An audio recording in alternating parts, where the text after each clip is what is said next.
Hello. All right, so this is your drywall that you have in your kit. I wanted to show you that if you lay your slip to dry out on this drywall board without anything else, if you just put it directly onto the drywall, then what'll happen is it'll stick really badly to the paper part of this, and that's not good because eventually it'll erode away this board. So don't do that. Instead, I'm gonna flip this over. What I found will work is an old sheet. So I've got a piece of an old sheet that I'm gonna lay down over the top of this. Then I've got my slip container, and I'm gonna pour off any excess water that I have.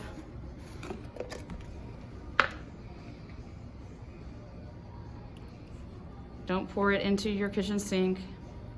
Mom and Dad will be mad. Pour it into another cup and take it outside and pour it out.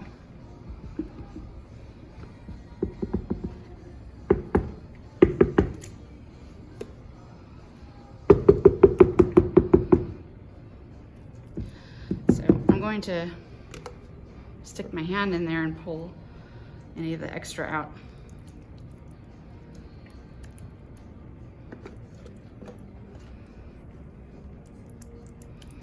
There we go. So that's it for now. I'm gonna let this sit and dry a little bit. So in other words, it's really very wet right now, so I can't pick it up. So I'm gonna let it dry to a point at which it starts to hold together, but it's not leather hard yet. So it feels a little more like plastic clay. It may be a little bit harder around the edges because the edges are thinner.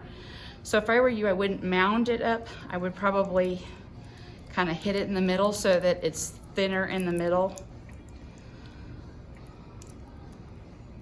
so that it dries a little bit more evenly.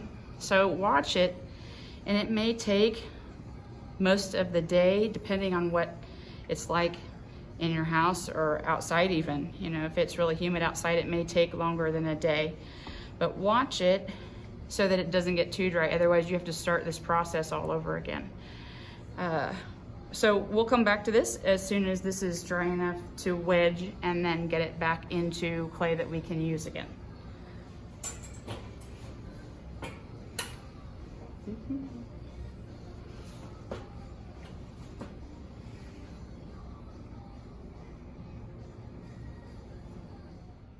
Okay, so we're back. So the clay is stiffened up a little bit. It's still kind of sticky, but that's okay. We can still gather it together. So that's what you want to be able to do, be able to pick it up. And then the next thing that we do is called wedging. So I'm going to push down and then kind of rock it back. Oh, I should have done this on a regular table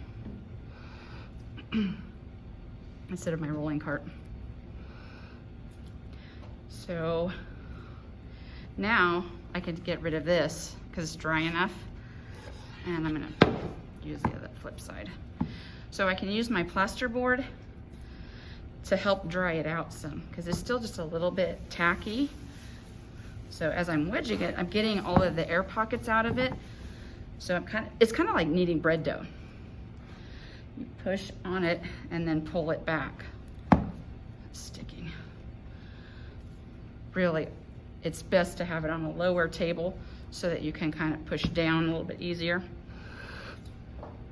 So you can see how it's still a little wet and sticking to my hands pretty bad, but that's okay because really, if it's a little bit wetter than you like it when you use it, it'll dry out some in your bag. So I'd probably rather have it just a little bit on the wet side and stick it in the bag and let it dry out a little bit before I'm ready to use it. So if you do this ahead of time, you know, you have to think at least a day or two in advance before you want to use this clay. The clay sometimes will smell a little bad. Sometimes there are little bits of newspaper that has gotten in our clay from past things like sculpting, and that just basically rots. It melts. It breaks down in the clay, and it leaves kind of a gray look to it, but it really smells like sulfur. So it's not good smelling, but it makes for better plastic clay. So it shouldn't cause any problem. So there you are. That's recycling your clay. It went from slip to that, and now we're ready.